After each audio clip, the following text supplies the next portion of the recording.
বাসীলৈ অসমৰ এটা বৃহৎ জনগোষ্ঠী, টাই আহোম জনগোষ্ঠী, আৰু এই জনগোষ্ঠীৰ আজি বহুকেইটা দল সংগঠন আজি মৰাণত আমি মিলিত হৈছিলোঁ। আৰু বিষয়টো যথেষ্ট চৰ্চিত, যথেষ্ট গুৰুত্বপূৰ্ণ। মে ডাম মে ফিক শংকৰ সংঘই কৰা অপমান।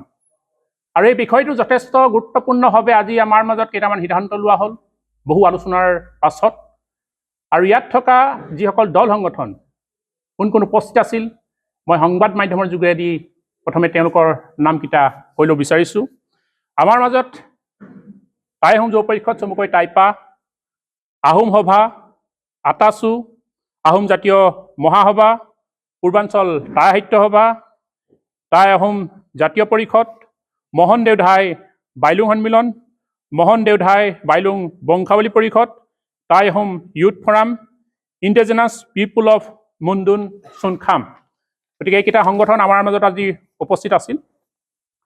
আৰু গোটেইকেইটা সংগঠনৰ আলোচনা মৰ্মে আমি কেইবাটাও প্ৰস্তাৱ আৰু সিদ্ধান্ত গ্ৰহণ কৰা হৈছে। আৰু এই প্ৰস্তাৱ আৰু সিদ্ধান্তকেইটা আমি সংবাদ মাধ্যমৰ যোগেদি আমি ৰাজহুৱা কৰিব বিচাৰিছোঁ। এক নম্বৰ কথাটো হ'ল, যিসকল ব্যক্তি আগন্তুক দিনত শংকৰ সংঘলৈ সদস্যপদ গ্ৰহণ কৰিব, তেওঁলোকক আমাৰ আহোমৰ যিখন প্ৰমাণপত্ৰ, OBC প্ৰমাণপত্ৰ, তেওঁলোকক কিন্তু আগন্তুক দিনত প্ৰদান কৰা নহ'ব। এয়া আমি সিদ্ধান্ত গ্ৰহণ কৰিছোঁ। আৰু লগতে টাই আহোম ডেভেলপমেণ্ট কাউন্সিলত যিসকল শংকৰ সংঘত সদস্যপদ গ্ৰহণ কৰি থকা বিষয়ববীয়া আছে, তেওঁলোকক আমি টাই আহোম ডেভেলপমেণ্ট কাউন্সিলৰ পৰা খাৰিজ কৰিবলৈ আমাৰ প্ৰতিটো দল সংগঠনে আহ্বান জনাইছে আৰু ইয়াৰ ক্ষেত্ৰত ব্যৱস্থা গ্ৰহণ কৰা হ'ব। আগন্তুক দিনত শংকৰ সংঘৰ উজনি অসমত অনুষ্ঠিত হোৱা প্ৰতিটো অনুষ্ঠান বৰ্জন কৰা হ'ব আৰু বল প্ৰয়োগ কৰি বন্ধ কৰি দিয়া হ'ব, যদিহে তেওঁলোকে এই জনগোষ্ঠীটোৰ পবিত্ৰ অনুষ্ঠান মে ডাম মে ফিক লৈ যি মন্তব্য কৰিছিল বা অপবিত্ৰ কৰিছিল, অতি শীঘ্ৰেই তেওঁলোকে যদি ক্ষমা নোখোজে, আগন্তুক দিনত প্ৰতিটো অনুষ্ঠান বন্ধ কৰি দিয়াৰ সিদ্ধান্ত লৈছে। আৰু কালিলৈ আমাৰ জনগোষ্ঠীয় প্ৰতিটো সংগঠনে অসমৰ বিভিন্ন থানাই থানাই শংকৰ সংঘৰ ওপৰত এজাহাৰ দাখিল কৰা হ'ব।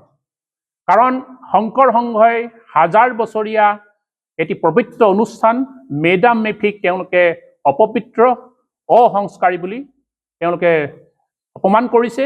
আৰু এই ক্ষেত্ৰত এটা জনগোষ্ঠীৰ পৰম্পৰা আৰু ৰীতি নীতিক অপমান কৰি তেওঁ ভাৰতীয় সংবিধানৰ পৰিপন্থী কাম কৰিছে। গতিকে তেওঁলোকৰ ওপৰত এজাহাৰ দাখিল কৰা হ'ব। আৰু তেওঁলোকে যি মে ডাম মে ফিক অপমান কৰিছে, গতিকে আগন্তুক দিনত আমি গাঁৱে গাঁৱে প্ৰতি চহৰে চহৰে মে ডাম মে ফিক অনুষ্ঠান অনুষ্ঠিত কৰা হ'ব। আৰু এটা প্ৰত্যেক গাঁৱতে আমি চাউচেং ৰেন নিৰ্মাণ কৰাৰ আমি পদক্ষেপ গ্ৰহণ কৰিছোঁ। আৰু এই ক্ষেত্ৰত আমি চৰকাৰলৈ আহ্বান জনাম যে আমাৰ গাঁৱে গাঁৱে চাউচেং ৰেন নিৰ্মাণ কৰা হওক।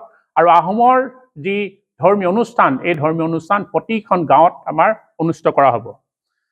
আৰু টাই আহোম ধৰ্মীয় যি অনুষ্ঠান, আমাৰ বিভিন্ন ধৰণৰ বানফি, জাচিংফা, কুৰালুঙৰ দ্বাৰা বিভিন্ন অনুষ্ঠান আছে। লগতে আমাৰ চকলং যি বিবাহ প্ৰথা, এই বিবাহ প্ৰথা আমি আহ্বান জনাইছোঁ যে প্ৰতিজন ব্যক্তিয়ে তেওঁলোকে এই অনুষ্ঠানবোৰ আপোনালোকে ঘৰে ঘৰে অনুষ্ঠান কৰিবলৈ আজি আমি গোটেই দল সংগঠনৰ পৰা আপোনালোকলৈ আহ্বান জনাইছোঁ। আহোমসকলক যিসকল লোক বৰ্তমান শংকৰ সংঘত সোমাই আছে, যিসকলক প্ৰলোভিত কৰা হৈছে, যিসকলক ফুচুলাই এতিয়াও শংকৰ সংঘত সোমাই আছে, যিসকলক ধমকি লগোৱা হৈছে শংকৰ সংঘৰ পৰা ওলাই গ'লে বিভিন্ন ব্যৱস্থা গ্ৰহণ কৰাৰ ক্ষেত্ৰত, এইসকলক আমি আহ্বান জনাইছোঁ, এতিয়াও সময় আছে, অতি শীঘ্ৰেই আপোনালোকে শংকৰ সংঘক ত্যাগ কৰক আৰু আহোমৰ যি গৌৰৱান্বিত ইতিহাস, এই ইতিহাসৰ লগত আপোনালোকে সংপৃক্ত হওক। আৰু পুনৰবাৰ আমি কওঁ যে শংকৰ সংঘত ভৱিষ্যতেও আহোমসকল যাতে কোনো ধৰণৰ সদস্যপদ গ্ৰহণ নকৰে, এয়া আজি সভাই সিদ্ধান্ত গ্ৰহণ কৰাইছে। গতিকে আৰু এটা বিষয় আছে, চৰকাৰলৈ এটা আহ্বান আছে যে আগন্তুক দিনত আহোমৰ যি লোকপিয়ল, এই লোকপিয়ল ব্যৱস্থা গ্ৰহণ কৰিবলৈ অসম চৰকাৰক আমি আমাৰ দল সংগঠনৰ পৰা আহ্বান জনাইছোঁ। আৰু বিশেষকৈ আমাৰ সংবিধান প্ৰতিলিপি যিসকলে দাহ কৰিছিলে, টাইপাৰ যিসকল সদস্য, এই সদস্যসকলৰ ওপৰত থানাই থানাই তেওঁলোকে এজাহাৰ দিছে আৰু এয়া আমি বাৰে বাৰে কৈ আছোঁ, শংকৰ সংঘক আমি বাৰে বাৰে কৈ আছোঁ যে এই আচলতে প্ৰতিলিপি দাখ কৰা গোটেই ব্যৱস্থাটো শংকৰ সংঘৰ দুখৰ কাৰণে হৈছে। শংকৰ সংঘই যদি সময়তে সেই সময়তে যে তেওঁলোকে আহোম জনগোষ্ঠীত ক্ষমা প্ৰাৰ্থনা নকৰাহেঁতেন, এয়া ক্ষোভৰ আচলতে বহিঃপ্ৰকাশ নহ'লহেঁতেন।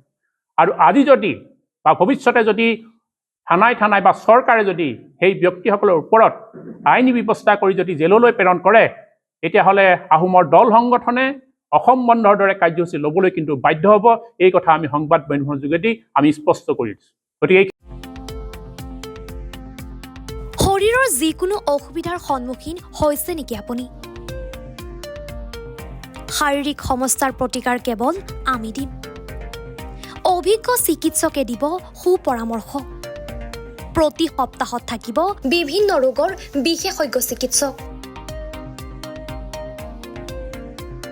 চাবলৈ নাপাহৰিব এনি ভাৰত 24ৰ বিশেষ অনুষ্ঠান স্বাস্থ্য বিশেষ।